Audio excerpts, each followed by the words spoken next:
keren juga ya, jubir, jurkam, tim ses dari Prabowo. Sampai sekelas presiden bisa ngomong kayak gini, nyerang personal dan tidak mengedukasi. Lah, tidak mengedukasi gimana Pak? Kita kan belajar dari pemilu yang sudah terjadi. Seperti contohnya di tahun 2019 kemarin. Pak Jokowi juga ngomong kayak gini ke Prabowo. Saya ini tidak memiliki beban-beban masa lalu, sehingga lebih enak dalam bekerja, enak dalam memberikan perintah-perintah. Gak cuma itu saja, Pak Jokowi juga ngomong kayak gini ke Prabowo. Saya tahu Pak Prabowo memiliki lahan yang sangat luas di Kalimantan Timur. Mohon maaf. Sebesar 220.000 hektar. Juga di Aceh Tengah 120.000 hektar. Saya hanya ingin menyampaikan bahwa pembagian seperti ini tidak dilakukan masa pemerintahan saya. Gak cuma itu saja, masih ada satu lagi seperti ini. Kami tidak punya potongan diktator atau otoriter.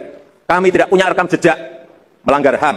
Kami tidak punya rekam jejak melakukan kekerasan. Jangan kita ini sering gerusa-gerusu menyampaikan sesuatu, misalnya jurkamnya Pak Prabowo, misalnya ini katanya dianiaya, mukanya babak belur. Kemudian konferensi pers bersama-sama, akhirnya apa yang terjadi? Ternyata operasi plastik. Nah, apakah yang kayak gitu tidak menyerang personal? Dan apakah kayak gitu tidak mengedukasi? Jelas mengedukasi. Dari omongan Pak Jokowi, bilang lahan konsesi dari Prabowo, kita jadi tahu bahwa Prabowo itu menguasai 340.000 hektar di 2 daerah.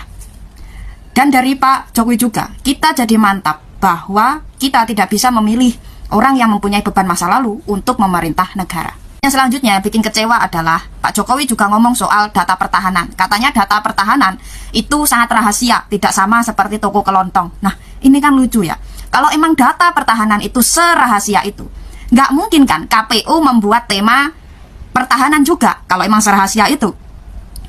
Padahal yang ditanyakan oleh Ganjar kepada Prabowo itu bukan soal strategi pertahanan, bukan soal yang bersifat taktikal. Yang ditanyakan Ganjar kepada Prabowo itu adalah soal anggaran. Kenapa anggaran pertahanan setiap tahun naik, tapi performa TNI atau militer itu relatif turun, menjauhi target? Apakah soal anggaran ini juga menjadi bagian dari rahasia negara? Padahal itu kan hak kami untuk mengetahui kemana uang pajak itu digunakan dan untuk apa. Jadi poinnya adalah selama itu fakta ya sah-sah saja dong diucapkan. Selama orang itu punya data ya sah-sah saja dong dipertanyakan, diungkapkan. Kenapa harus Pak Jokowi ikut gusar dengan pertanyaan lawannya Prabowo kepada Prabowo? Iya, kami tahu anak sulung Bapak itu menjadi cawapresnya Prabowo.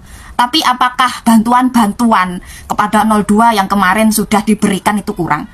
Sampai harus Pak Jokowi sendiri turun tangan untuk membackup Prabowo dari kekalahan debat kemarin, kan gak masuk akal.